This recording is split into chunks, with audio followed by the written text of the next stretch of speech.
Is it starting? There you go. Welcome back to Net Six and Chill. We took a summer off. I don't know why. We got bored. Some of us, and then what do you call it? We're back now, and we're trying to do something new, something more involved with the fans and talking to you guys and involving you guys in the process. All three of the Romanian guys out there. Well, it's kind of the goal, We kind of want to engage the audience and try to understand. What does that song go like? Numa, Numa, yeah. Something like that. I feel like last season we did a bit of our group, and a lot of times we're saying a bunch of stuff that's funny to us, but it's not really engaging to you guys as the audience. So this season we're taking a fresh approach, and our goal is, at least I don't know how good we're going to be at it, but our goal is to try to involve the audience and take on different perspectives into the world of football and many other conversations that come with football. So I have my two copious hosts with me, fresh off the summer vacation, holiday, whatever, those Ryanair commercials that were on TikTok. no trips to Ibiza, lads. I have Alexander. How are you doing, sir? Listen, my government name is Alex. I don't know what the hell you're talking about. Why are we talking about government names? You've seen my passport before. I don't know what you're referring to anymore. I don't want to say your government name. Wait, I mean, to be fair, I think Hassan does have a picture of your passport, so he should be informed. Yeah, you should know my government name. Right, Alex, please tell us about your summer vacation to whatever jet Frontier Air took you. Please refrain from using Soviet names to refer to me. I have a government name in this country. I don't think that's a Soviet name. It's more of a bullshit. I mean, bullshit. Wait, what? Anyway. All right, moving on. Summer's great, man. Talk to me about I love your kid. It's vibing out right there. Summer's great because I haven't watched any football, so it's been awesome. I got to take a break from it. Not even the Women's Euro? I heard that was pretty interesting. Well, I was watching the Leagues Cup, the entertainment between what's it called, the Liga MX and MLS. There were some good battles there. Yeah. All the Los Grandes from Mexico got knocked out right away. So I think they're quarterfinals now. Yeah, it's really hot. I mean, global warming, we're definitely feeling that. You step outside, you're melting away. I don't even live in the hot region, but I feel it. I was going to say, don't you live in the north? You got global warming, then we're all fucked. Yeah, exactly. It's funny. You step outside every day and it says, record temperature. And it's like every single day. I'm like, how many records are we going to break every year? Like every single year, every day is a record temperature. So I thought all you guys were good at breaking was snow records. That too. Also, the winter's not even here yet. I'm not even thinking about that. But honestly, let the man have like his 2 months of summer. Yeah, honestly. But the kit I'm wearing is the BVB kit from that weird year where they just had like the name written across and like no. The Puma kits. Yeah, like they didn't have like the logo of the team. They just had like the name written down in the Puma. Yeah, I got this kit with the Champions League badge on this end. I think it was the COVID years. It was either 1920 or 2021. One of those. I think it was a little bit after, actually. I have the same kit, but I think it was slightly after. I think it was like 21, 22. But maybe, around that time. You know why Alex always has nice kits? I don't know if you guys are... Get the plug ready. Whole kit page. He has a whole kits page, Alex Kits. Check it out. He actually does giveaways and stuff. Yeah, kits. Yeah. That's what I said. Kids, not kids. There's only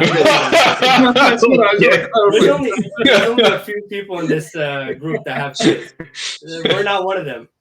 But Alex actually does giveaways, and he gives you a scoop into his collection to see what you guys want. Maybe one of you guys will win a kit from him. Yeah. I appreciate the shout out. I have done giveaways in the past, so if you do follow me and we reach certain thresholds, I will be giving away more kits with a T. Yes, for kits. Sure in the future. No human trafficking involved. And my other co-host, do you want your Soviet name or you want your passport name? Let's stick with the passport name for this episode. my co-host Edgar, a local T-Mobile shop manager. Please. Is it T-Mobile Tuesday? I believe that was yesterday. Or it's a Verizon Wednesday. Please tell us about Well, your summer. Where you been up to? Any highlights? You watch any football? good. Yes, I actually went to the Club World Cup. I watched the game live in Philadelphia. I watched Palmeiras and Chelsea, the eventual winners. And I did thoroughly enjoy the game itself. Now, of course, we could talk about how the competition itself is a complete sellout and it's just a cash grab from FIFA. But on the merits of just the football itself on the pitch, it was pretty enjoyable. So I don't think this is what that episode is about. We're not talking about. No. Yeah, don't worry about it. Anyways. Other than that, I've just been enjoying the summer, man. It's we're not setting any record temperatures unlike the north, so doing good. That's kind of. And this is Vasco da Gama from Brazil. You know those Kappa kits? Beautiful, man. Any Kappa kit that's produced nowadays with the sleeves. Did you see the new Whole City collection? Ooh. No, I didn't even see that one. I mean, Kappa kits, they don't have that many teams, but the kits they do make. Oh yeah. They're Italian, right? It's an Italian manufacturer. Yeah, although to be fair, I have seen some not so fabulous Kappa kits themselves. I think it's a more hit or miss with the design. They were going through a phase, People were hating on them for the logo. No, I don't know. Years back, people were actually hating on them for their logo because it has women in it, and there were a bunch of people on the internet that were like, "Oh, they should change the logo for certain reasons."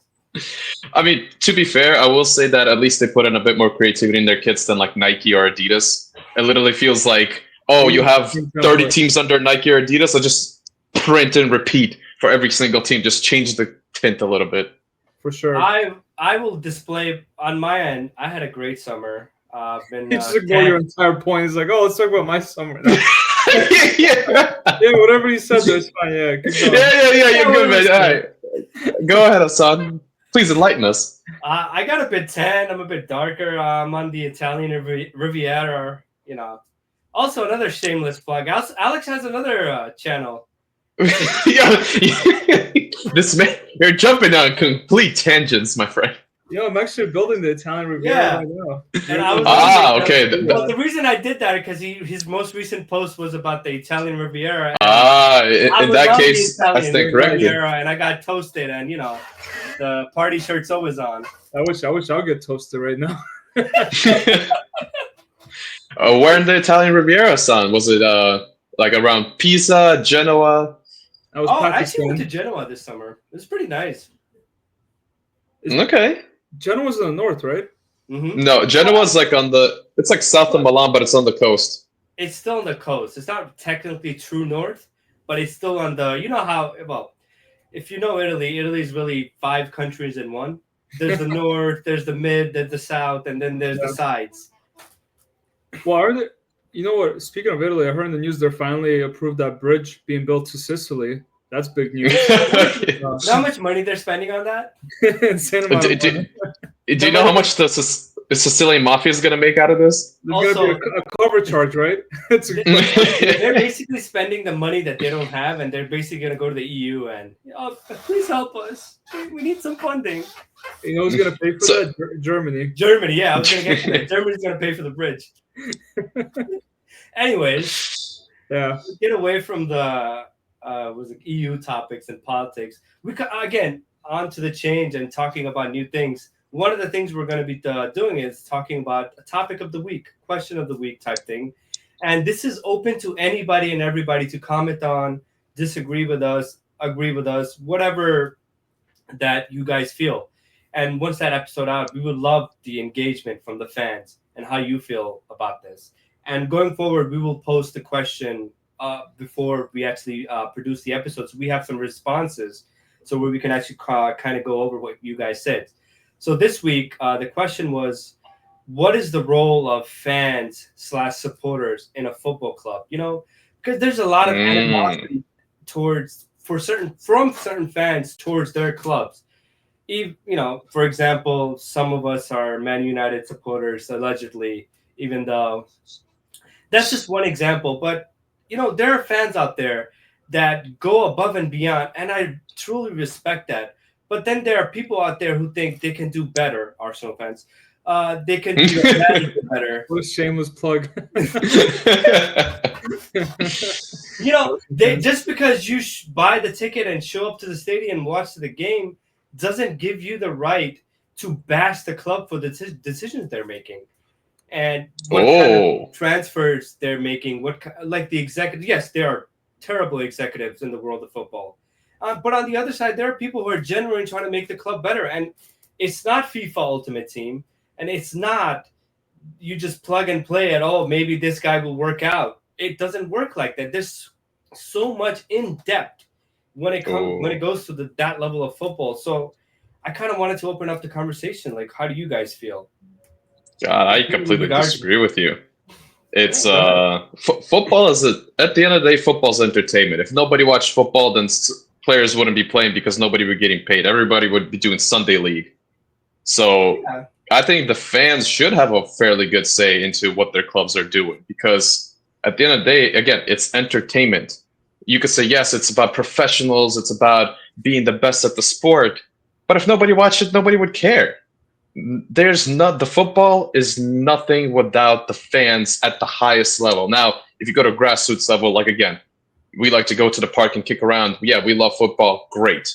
But the football at a high level would not exist without the fans actually buying the tickets, and without, of course, clubs selling the advertising, the shirts, and everything else that makes the money. I understand that the commissions on tickets don't actually make up a big part of the money that teams bring in, but still, it's everything else that involves the fans. If, again, a team had no fans, nobody would be a sponsor of the team. So I think, at least I really much respect the systems that they have. For example, in Germany, where it's a 50+1 rule, the fans own the club. Well, not own the club, but the fans have a big say in how the club does things. And that's how I think it should be. Now, you could say, well, maybe some executives know better than the fans. And of course, I would agree with that. There are times where fans maybe don't see a vision, or they don't fully understand the minute details of bringing in a certain player, or let's say removing a popular player who may be a problem for the team. But ultimately, fans are the heartbeat of the team. Without the fans, there will be no team in general. Yeah, Alex, I'm totally with you on that one, Edgar. The fan is a paying customer, and the club is a business, whether we like it or not. In today's world, today's society, a football club is a business. Their job is not just to put out a product out there; it's to put out a product that's profitable enough for them to stay in business long enough. Because if you continue to compound losses year over year, you'll go out of existence soon enough. And you see that in English football nowadays with, I think, Morecambe. I hope I'm saying Morecambe, or if that's the team name that recently had financial troubles. What year? I think it was actually this year. I think they weren't allowed to participate in the EFL because of no. I meant like what division, like what tier? I think they're League Two. Yeah, the French division. The French division. The French. But no, going back to the point, it's as we don't like it as fans. Obviously, we don't like it that it football is turned into a business, but because of the proposition, because of the opportunities there, we live in a commercial age, right? So, like Edgar said, the more the fans the club is able to attract, the more revenue opportunities they'll have, right? And same thing with the sponsors, because you see clubs who get promoted to the top divisions, like Luton Town, for example. They go to the top division to get a nice lucrative deal with Umbro. They get a lot of cool partnerships. 2 years later, they're playing in League One. Umbro doesn't want to sponsor them anymore. A lot of their partners that were there with Premier League are no longer with them because A, they're not on TV as much. B, they're not playing against the top clubs. They're not attracting the same money that they were attracting before. So going back to the point, what role the fans play. The fans are there because they're the ones who are the customers of the club. And as long as there are customers, the club will be a business. Once you lose your customers, you're no longer a business. You're no longer an entity. You're just, like you said, just a guy playing Sunday league. It's me selling lemonade on the corner. So how sustainable is that? No, I'm just trying to. I understand that point. The fan is a customer, and they are spending their hard-earned money. Yeah. But are we going back to the thing where we have in America? Well, you guys have in America where the customer's always right. You guys have in America. You grew up here. You the guy with the American passports saying like you guys in America. you went across the Atlantic Ocean once. You're no longer an American now. What is this? But it's like, is the customer always right? Because there are a lot of examples out there where the fan is over. Where the point I'm trying to make is, you guys made valid points, and I agree with most of them. But where is the line that you make between the club and the fan? That's where we're trying to get to. I see where you're coming from. The customer. Oh, sorry. The customer. No. Go ahead. Yeah.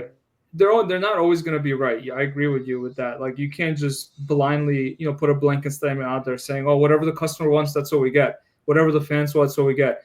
Obviously, if we let fans run football clubs, like imagine the guy we met in Italy running a football club. Kind of beer. That club would not pass any doping tests. According to him, he was running Venezia. What was the other one? That's right, yeah, Verona. Exactly. But the idea is that you do take into account what your fans' feedback is, because at the end of the day, if you may ignore one or two fans, but if you ignore a large enough group of opinions that sway the club in one way or another, you're losing a chunk of paying customers that would hit your bottom line, and you don't want to affect your club financially. Now, does that mean you're supposed to listen to every fan? Every idea is a great idea. Everything the fans do is great? Of course not. But to say that, there's a line between the club and the fans, and that we shouldn't get. I guess the weird thing is that with football clubs, there's an emotional attachment to it, right? So if you're looking at any corporate company like Apple, there's no emotional attachment. People buy phones because they need phones. Well, people watch football. I can give you examples of corporate attachment to Apple, but Yeah, I mean, people aren't chanting, outside of Apple headquarters, they removed the feature. They're setting out with flares, just going out like, no, bring the feature. I would disagree, actually.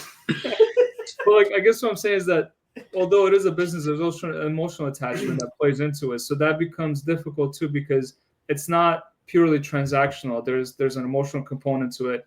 And how do you get around that to, you sympathize with how the fans are feeling, but you also have a business to run, and not, like you said, not every fan's going to have a great idea, and you have to be conscious of that. But at the same time, you want to retain them as a customer because they love your club and they want to do, they want to be there for your club supported, but they may be an idiot. Some people we've met, yeah. No, but I was going to say that if you have a very small, subsection of fans that are creating a lot of, toxic, creating a lot of noise, they don't like something, or that they do like something, or they want something, you can fairly easily ignore that. But if you start having a majority, like we're talking 50, 60% having the same sentiment that they don't like something, that's when I think, but hold on, that's when I think teams should listen. And again, I'm not saying that everything that fans want should be done. But if you're going against the fans, if you're going against what the wishes of the fans, you need to make sure that your output, that what you're doing eventually pays off and makes the team better, because most fans just want their team to do good and want to see good football. So even if you make an unpopular decision, you have to make sure that it pays off, because if it doesn't, you're going to start losing customers. Yeah, Edgar, I love that you brought that up, because I have two, sort of 1.5 real world examples of this kind of happening. And we kind of been through it. And I'm not trying to hate our Arsenal fan, but the whole Wenger just like you are. No, but think about this whole thing about Wenger out. Yeah. The guy was a fabulous manager. He knew how to get certain players at their peak. Were they winning leagues? No, but they were still winning. They were in top 4, and they were essentially doing the same thing they're doing now after how many managers he's left since he's gone. So, right? Yeah. Yes, the fan pushed for an agenda for that man to move out, and eventually he was sick of it and he listened, right? But did that actually make the club better? No, but the chance or the prospect of doing something different was enticing enough to make it justified. I don't think the way they pushed out Wenger was good. But again, you came to an end of a very long experiment, and at some point you have to transition over, and they took that chance, whether it's right or it's wrong. And before they played okayish football they played very good football in the beginning under Wenger in the 90s, 2000s. Then you really did start to see him taper off. So when you brought in Emery, didn't work out. You brought in Arteta. The football got much better under Arteta. Of course, you're still not getting the trophy results, but the football is good. The football is actually different. It's more concise, and they have came close with, if it wasn't for either them fumbling the ball or Man City just, being Man City, they would have realistically won a trophy, which is not something they would have done with Wenger. We will never know because he was. We will never know, but again, it's at some point, try something new. There's not a right or wrong answer to this. This is why there's never right or wrong. When we're doing these, again, to the viewers, when we're having these discussions, we would love to have your take on it and see how what's the different perspective on that.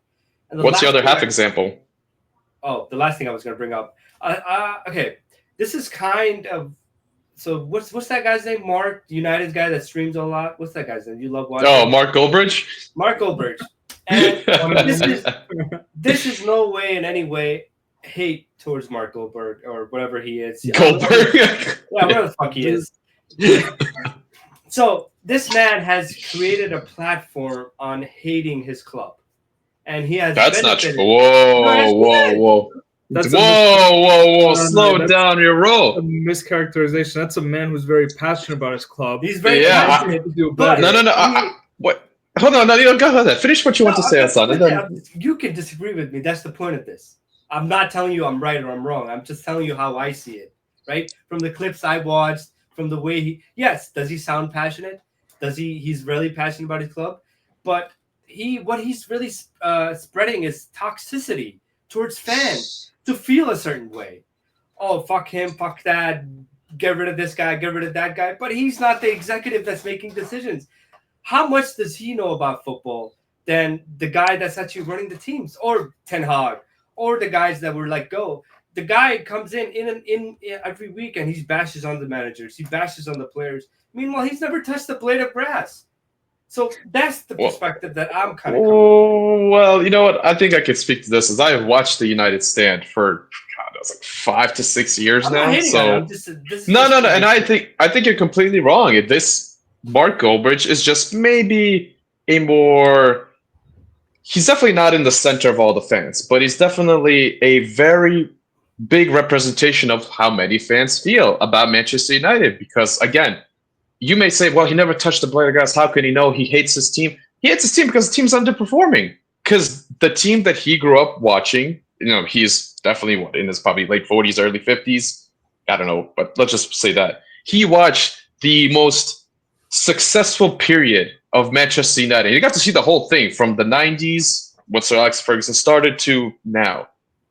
And you're telling me after watching your team succeed for 20-odd years, you're going to be okay with watching that crap week to week? I will be pissed too. And that's okay. And again, as I said, I'm a customer. If I want to say Harry Maguire runs like a sack of potatoes, I have every goddamn right to say that.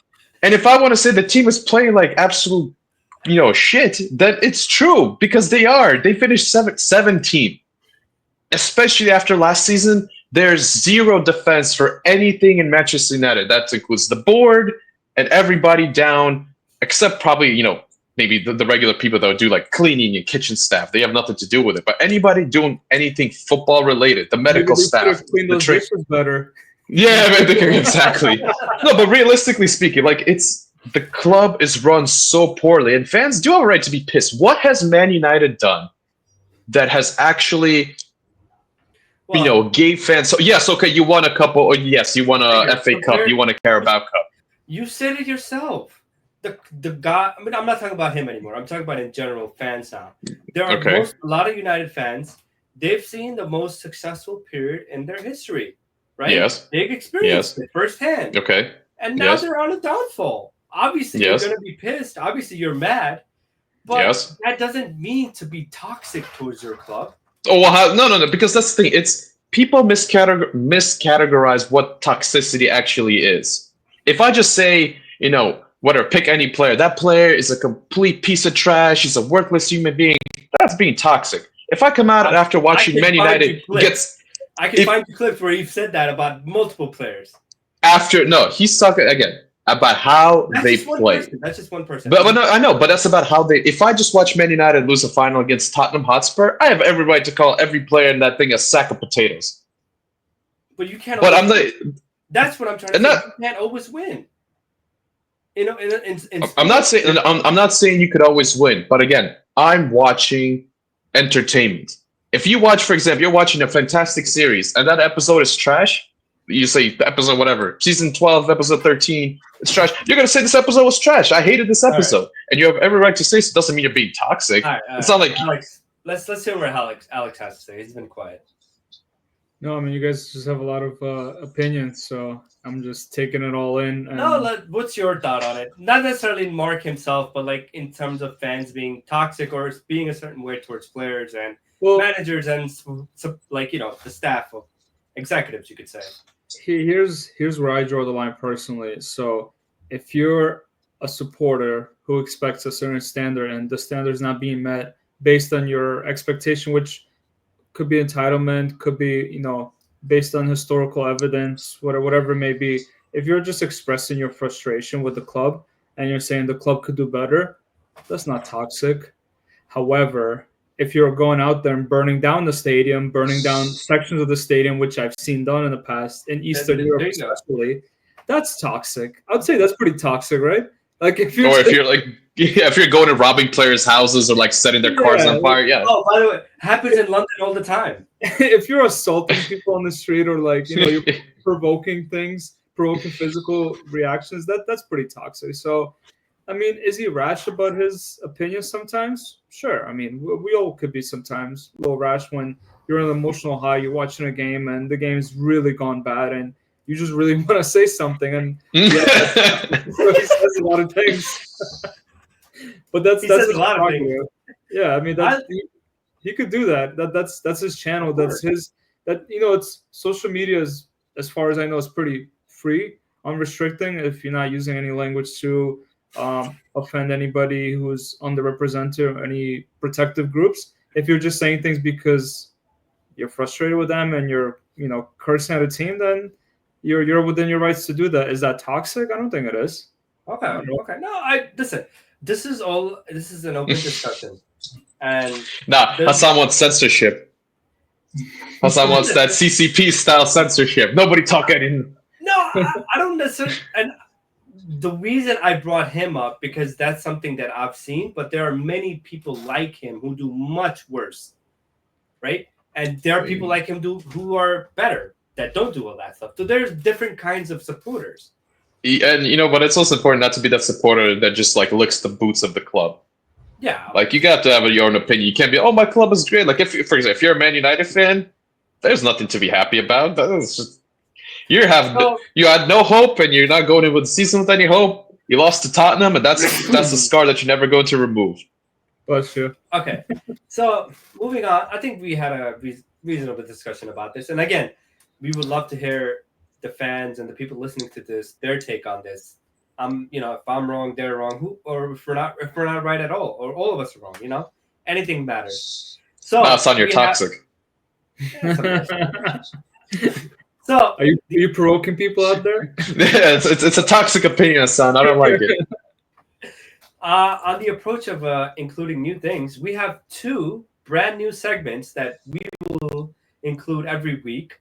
We will rotate on who does them and what they're about and who they're about.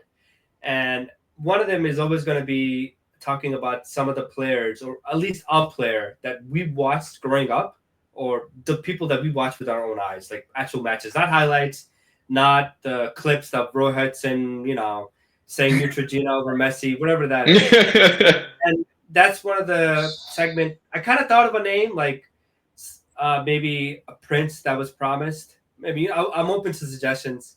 Someone that we saw came up and someone that's on the low, basically overlooking their career and what they've done for the game of football. So this week's player is a fan favorite, a man that's coming back to football, the dad master himself. Boom. And I believe Alex has a whole segment on him. So take it away, Alex. All on you. Yeah, no, I appreciate it. I think Pogba is quite an iconic player, and for those of you who are able to watch the video, because I know some of this content is going to come out in audio, so there's going to be an awkward pause where you're going to be confused about what we're talking about. There's a whole white man behind the screen doing a dab, so that's what we're talking about right now. You look like a salute to the general right there. Anyways, Pogba is quite an iconic player. So most of you know Pogba from the Man United and Juventus days, but it goes back to the French times when he enrolled in the academy of Le Havre. I hope I'm saying that right. And this was during the 2009. No, this is when he left. Apologies. he joined Le Havre in 2007. So Pogba comes from a town called, I can't even say it right. I wish I spoke French. Don't we all? Did you get one of those like Google Translate to say it for you? Yeah. AI, man. Lanus-sur-Marne. Good enough. Somebody will correct us, probably. On the early spring day in 1993, Mr. Paul Labille Pogba was born. And he's going to go on to be a World Cup winner. So what happened is 2007, he joined the Academy of Le Havre. 2 years later, he got an opportunity to move over to the youth academy of Man United, which sparked a conflict because he had a clause in his contract that prohibited him from doing that. And so they went through a whole legal battle there because he had a non-solicitation agreement, which means he was not allowed to take any solicitors during the time of Le Havre until he got an opportunity to sign a youth contract, which Man United came a year too early. So when they did come in 2009, there was a whole legal battle between Le Havre and Man United. The big boys won because he ended up in Man United. So that's how it always works. If you follow the crystal policies nowadays. Yeah, the dog world. Whoa, doggy. I heard, whoa. Anyway. 2009 is the year that Paul Pogba joined Man United Youth Academy, and the rest was history. He played there for a few years. So he didn't become prominent until he moved to Juventus in 2012. At the end of 2012, a year before he got his debut for Man United against West Brom and also in Europa League. And then a year later, his contract came due, and then Sir Alex Ferguson said, well, you're not really needed here, so good luck anywhere else. How Sir Alex Ferguson was. And, that was, I think, the beginning of something great because the year he joined Juventus, that's when we really got to see Pogba shine. And I think he really benefited from the mentorship of Arturo Vidal and Andrea Pirlo playing alongside them in Juventus. And he Marquisio as well. Sorry, what was that one? Marquisio. Oh, Claudio Marquisio. How could I forget? Claudio Marquisio. Huh? That's a great one. And, he went on to reach the heights of a Champions League final in 2015, which they lost to the MSN. Barcelona. Right behind you, right there, Messi. So that was a great team, and we've seen some fantastic goals on YouTube. That I remember that bended shot where he took the half volley. The ball was going nowhere near the net, and then it bent backwards inside. I remember that one, yeah. That was fantastic. But 2016 came, and a phenomenon called Pog back, because Man United came calling. It was at the time, I think, Louis van Gaal was leaving, and Jose Mourinho came in. With Jose Mourinho, he wants big players. And so what he said is, I need Pog back. And Man United wrote a big check for 105 million euros, which is astonishing even for those times. I feel like nowadays 105 million is like a starting price for any average midfielder. 10 years ago, it was a lot of money. So he moved back to Man United, and this became a controversial period in his career because, once again, he became one of the most expensive, if not the most expensive player at the time, the most expensive transfer.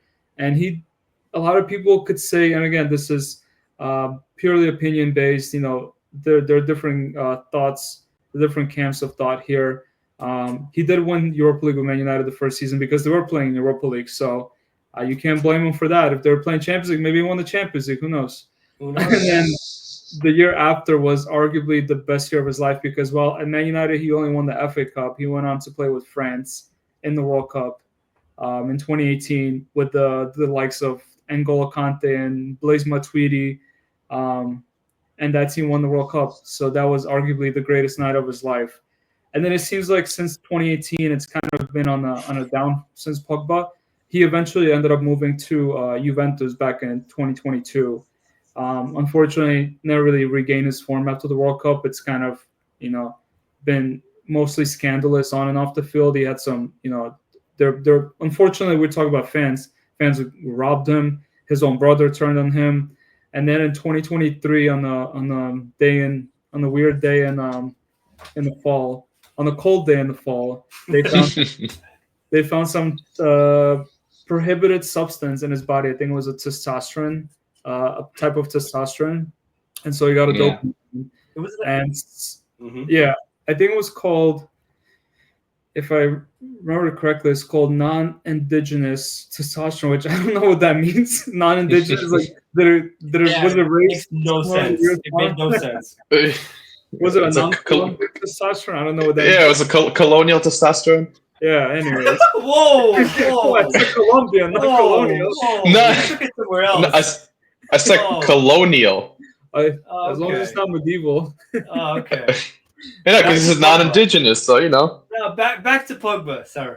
Anyways, Pogba's influence on the game is second to none. Like I said, he's won the World Cup, and then as Edgar referenced earlier in this video, the famous dab that was coined and minted by Mr. Paul Pogba himself, and that became a phenomenon on the internet.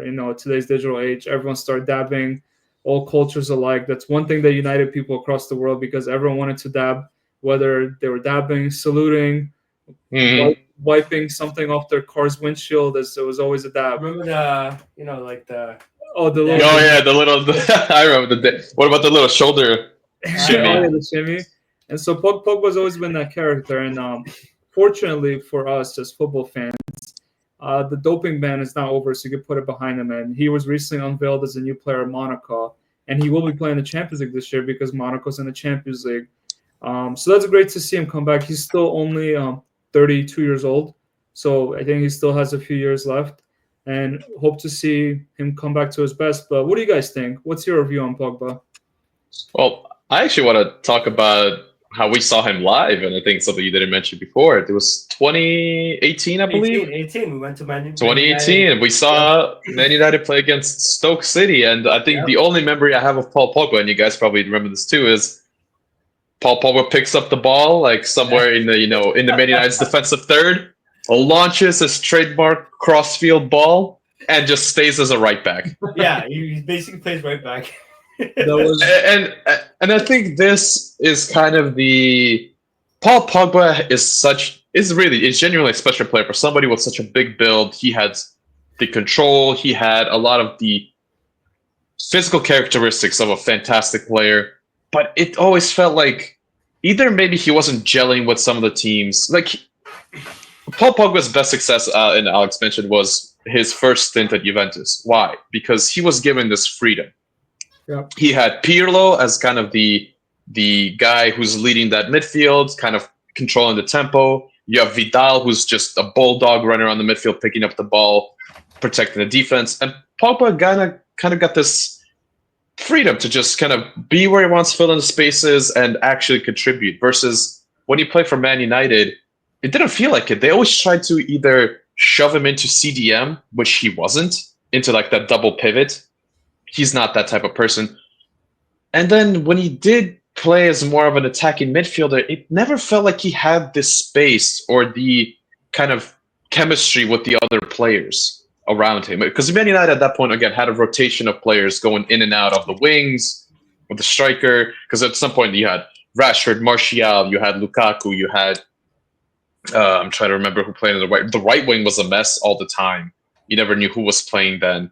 So even Valencia played up there too. They pushed them up. Exactly. So that's what I'm saying. It never felt like he got to gel like he did in Juventus. And but hoping for better days in Monaco.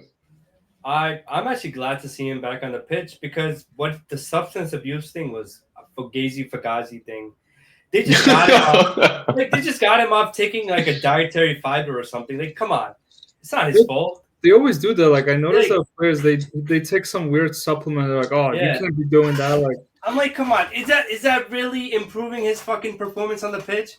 Come on, that thing. Yeah. I'm glad. I mean, to be fair, that he wasn't on the pitch before that doping ban for like a year, anyways. So like, who cares? What is he improving? Yeah, the way he sits on the couch. I'm just glad that he was able to fight this ban, and he's back. He's going to be back on the pitch next season, and playing Champions League football too. Exactly. So Pogba is a cultural icon. He was and he is an entertainer, and I've always enjoyed him. You know, I was famously quoted of saying the second coming of Zidane, but you know, I was a bit drunk when I said that. I mean, listen. To be fair, again, I think he had all the qualities of being that top world-class player. It just felt like, again, he never got in the same rhythm that he got into Juventus. Like going to Man United, again, for the last 10 years, any player who goes to Man United never comes out better. They always just go on a decline. I genuinely think he just fell short of his potential. And he didn't, you know, I don't think so, because there were times where you could genuinely see the brilliance. I'm saying it's weird thing to say someone fell short of their potential when they won the World Cup. No, I'm not saying that. And played a vital part of that World Cup too. Not like, you know, sitting on the bench. This is not a criticism towards him. This is where I'm saying he could have been the dude that we could look up to, like one of the generational midfielders, like the Xavis, the Busquets, the Mateuses, the Zidanes. You know, when we talk about Pogba, we cannot put him in the same realm as those players. So when I say that he fell short of the potentials, as like you said, he had the tools, the body to become that level, but he just never got there. It seems like the only thing that separated him from Zidane is that he didn't stick his head inside some Italian defender, and he had plenty of opportunities playing for Juve too. Anyways, exactly. That's our thoughts on Pogba, and again, we would love to hear your thoughts and see how you guys feel Pogba. Excited, not excited to see him back on the pitch? Let us know. And on to the last segment, and this is exclusively for our tactic master. We have. The name of the segment is called Tactic Time with Edgar. And this week, he will... Edgar's a master debater. The master debater. Whoa. Master debater. Okay. Somehow I don't feel like it was going to end up there. On the eve of the Premier League season, even though we're not... And the theme of this segment is we're not going to talk about any big clubs. They get plenty of media coverage and they get talked about a lot. So we're going to talk about some of the lesser known teams and some of the teams that are basically got promoted. And Edgar, this week's team is, I believe, Sunderland. So take it away. Yes, it is. Well, Sunderland. First, you know, as somebody, well, all of us who at least have watched the Premier League, you know, 10 years ago actively, maybe not so much right now, but we'll remember Sunderland kind of being a staple part of the Premier League every single year. Yeah, maybe they're not going to do so well, but they're going to be there. And they have been there up until 16-17, when this is their last season in the Premier League before, well, coming up, I guess, this Friday when the Premier League season starts again. And I want to take us back to that time and just talk about just some of the names that were in that team. Jermaine Defoe. He was the striker when they got relegated. Yeah. He picked up 15 goals for Sunderland that season. They didn't score much more than that. Well, I think the rest of the scoring. I think the rest, just for perspective, and I don't remember the exact number, I think the rest of the team combined for like another 10. Oh my god!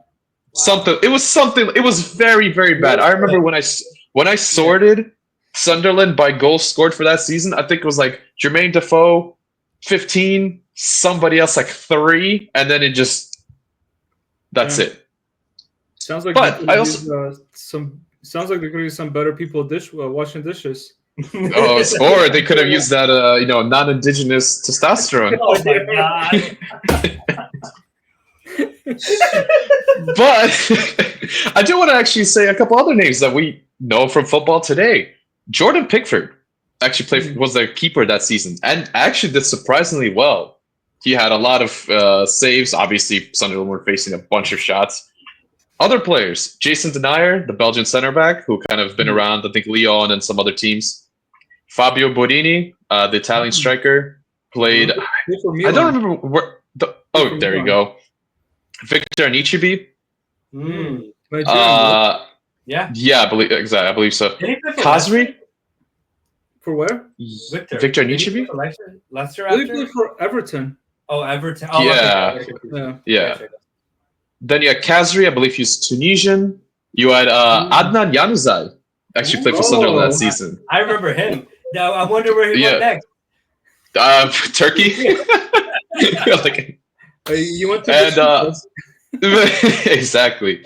And then Patrick Van Aanholt, the Dutch left back, I believe, played for Crystal Palace after and a couple other teams.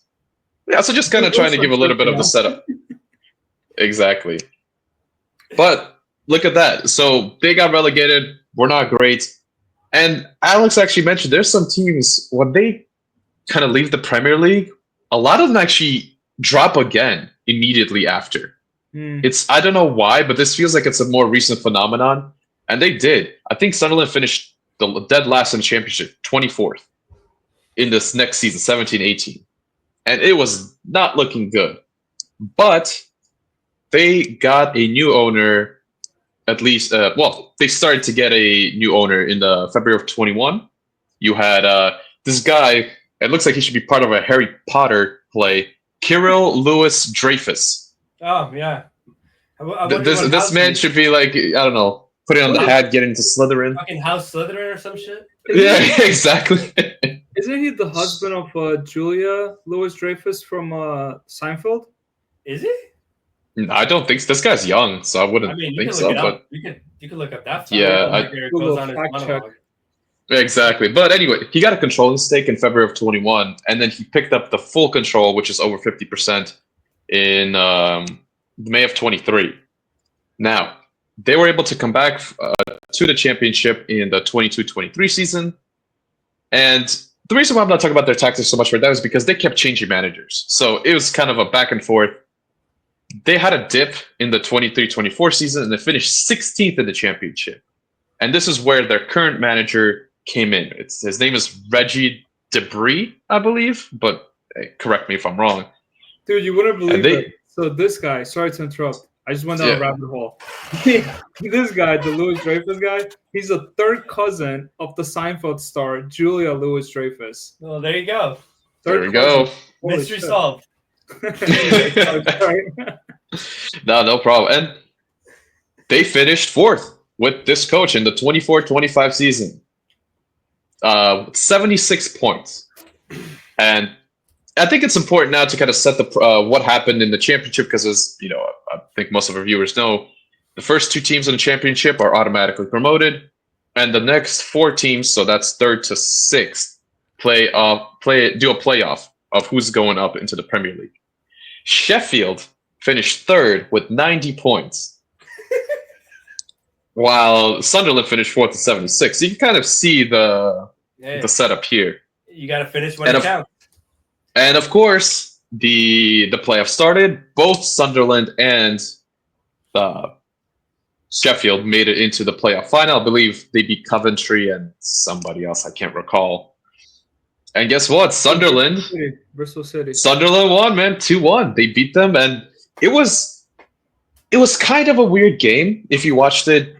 Sheffield looked like the better team. They kind of had the chances, but I think what was what was impressive about Sunderland was kind of them able to stay in the game. And they were able to stay in the game. Yes, they kind of conceded a few chances here and there, but just the one goal, which came from actually a Sunderland corner. Sunderland threw in a corner, Sheffield went on a counterattack, scored, beautiful goal. But Sunderland came back. They scored in the 77th, and then the 95th minute, last minute of stoppage time. And they got promoted to the Premier League. Now, isn't that what heroes are made? Isn't that when heroes are made? And that's where you get your statues and your names on a stadium. Non-indigenous testosterone. Non-indigenous testosterone. Well, just to see, if you want to talk about Sunderland and how they're going to be performing in the Premier League, I think what we should first talk about is their season stats for the championship. They finished with 58 goals, and 17 clean sheets. So that kind of puts them in the like 40-ish% clean sheets, and I think they were like somewhere like fifth in terms of goals scored. Now, they're not an exceptional team. And you could say that. Like, they're not even... There are teams who scored 100 points in the championship. They're not even close to that. They're relatively average for possession. They don't create too many big chances. And they aren't particularly clinical. I think their conversion rate for big chances is like just under 10%. So not some kind of team that, one and done or is able to do that. But what's interesting is that their strikers drop deep. They try to participate in the play, and they're always kind of able to do a little bit of you could say kind of an overload in the midfield. And they do press fairly high, so you can kind of call them very much a dollar store Barcelona. What a way to put it. What a way to put it. I mean, listen, if you see them, they play a very high line, they try to press aggressively, and they sometimes get punished by it. Like dollar store Barcelona. Timo Barcelona. Timo Barcelona. Timo Barcelona. Now, in terms of how they're performing in Champions League, I have this opinion, and you guys could disagree. We have seen in the I've seen. No, you said Champions League. I said Champions League. Sorry, how they're going to perform in the Premier League is we have seen in the previous years where a lot of teams come up who have done fantastically in the Championship, but get absolutely slaughtered in the Premier League. And my favorite example is the current Bayern coach when he came up with Burnley. Vincent Kompany was playing some magnificent football, setting all kinds of records in the Championship, and got absolutely put on toast in the Premier League. Yeah, then they gave him the Bayern job. Shit, I mean, listen, put me in the Burnley job. Maybe I'll go to Bayern. You'll go to Bayern, but I don't know for the job. Well, I think that Sunderland, in my opinion, actually have a better chance of staying up in the Premier League than Burnley or Leeds. And the reason why I say is this. While Sunderland is not particularly great at anything, they're not particularly bad at anything either. They're a very kind of stable team. And what happens with teams who overperform in a championship is that they're used to having the ball. They're used to dominating possession. They're used to creating the chances and dictating play. They will not get the same opportunities in the Premier League. They will be dominated. They will be put on the defense. So that transition from having that attacking freedom to being completely defensive for most of the game is actually what crushes many of the teams coming up from the Championship. Whereas I feel like Sunderland, because they were never really particularly good at holding the ball or doing anything that great, I think that their game won't have to change as much as the other teams. There won't be this shock. Sunderland would kind of be, kind of game as usual. Yeah, we might have to defend a bit more, but it's not. As the kids call it now, they'll be mid. I mean, okay, boomer. Yeah, no, they'll be closer to the end of the table, but I don't think they're going to get. I don't think they'll do as bad as the other teams. They have lost. Go ahead. No, go. No, I was going to say that they have lost a couple players. The system you described, where they press high and they have a high line and they actually drop back a little with the strikers. Not a lot of teams in the Prem play that. So if they continue that, they could actually shock a few teams. I think so. And like I said, I think the shock of going from being the dominant team to being being kind of the lesser team is going to be much bigger for Leeds and Burnley than it will be for Sunderland. Okay. Now again, they have lost a couple of key players. They have lost, Joe Bellingham to Dortmund. They have lost they have lost a good midfielder, Watson, who actually scored their winning goal and sent them to the Premier League. Aren't they picking up a lot of players though? Bro, I heard that dude knew he was leaving before he even played that game. Yes, he did knew he was leaving, exactly. But hey, listen, he came on the pitch. He became part of Sunderland history. Hey. He did his job. So you know what? You should have done a doping test on him after that game. I will say, of course, that they did make a couple signings. Edgar, they need to be able to. Wait, sorry, didn't they pick up Xhaka? They did pick up Granit Xhaka, yes. There you go, experience. So talk to me about Jude Bellingham. Like, how big of a factor? This is kind of like, we're gonna close out soon, but how big of a factor he was, and how big of a hole he's gonna leave in the midfield. He was definitely very influential in the midfield. But the way that Sunderland play, they just need players who can. The way that the midfielders play is kind of more box to box ish. They're very much going forward and backwards, but they're not. At least from the games that I saw, they're not particularly like important to the attack. They're more important for grab the ball, start the transition, get the other players involved. Will he be a big loss? 100%. Is he irreplaceable? No, I don't think so. If Sunderland is able to find again another big workhorse in the midfield to kind of go up and down, cover the defense, but also be able to transition the ball out to the wings or to the strikers who do often drop deep, I think they'll be okay. I don't think this is like. I'm trying to find a good example of like a midfield. It's not like PSG losing Vitinha. Yeah, I can see that. It's important, yeah, of course it is, and he's a very talented youngster, but I don't think he's irreplaceable. He's not at that level yet. Did PSG lose Vitinha? No. Yeah, I was just saying, like, I was just trying to make a comparison. God bless. You're doing that, man. Give him a heart attack. Honestly, I'm like, without Vitinha, what is that team? Alex, any closing thoughts or any comments on Edgar's assessment of Sunderland? That's all right. I'll do tactics next time because this guy's pretty shit. Okay. Should we change the tactic time with Alex? To change roles and responsibility. You can talk about dabbing next time. Okay. I'll talk about the indigenous testosterone. No, that was honestly. That was a good presentation. Honestly, I think you've hit it. You've hit it right there. Like, it's probably a lot easier going in without the expectation of, you were the dominant dog in the second division. You're going in, and now you won't be a dominant dog. So how do you transition to that? Being a good, solid team all around, and going into the Premier League trying to stay solid all around, which I think was the platform for teams like Crystal Palace, teams like Bournemouth, who went in there. Brentford. Brentford, yeah. They went in there, kind of blue-collar type work where everyone works for one another, 11 players behind the ball, 11 players in front of the ball. You just kind of go in, you do a job. You play for your club, you play for the badge, you put your head down. Nobody's bigger than the next guy. Like, they picked up some guys, like I mentioned, Shaka, I saw in the news, joined Sunderland, but these guys are there to do a job, and that's what's important. Like, they don't have any big egos. They don't have anyone who's, like Newcastle striker saying they want to train with their I was wondering when that was going to get brought up. But no, I mean, it would be really nice if they broke the cycle of, I think the past couple of years, all the promoted teams get relegated right away. It would be nice if we had, I don't expect Burnley to do well, maybe Leeds, but it would be nice if Sunderland would stay up. Yeah. I think that, especially this Premier League season, I think we're going to see some teams go down. Like Bournemouth have lost so many players. Wolves, who didn't do so well, lost their two key players in Noura and Cunha. Yeah. I think we're going to see a shakeup. Man United too lost some key players. Oh yeah. Are we gonna see a shake-up there? there needs to be a shake-up there. So there needs to be a shake-up there. Yeah. Tired of the Glazers. On that note, on that interesting, tragic note, whatever you want to say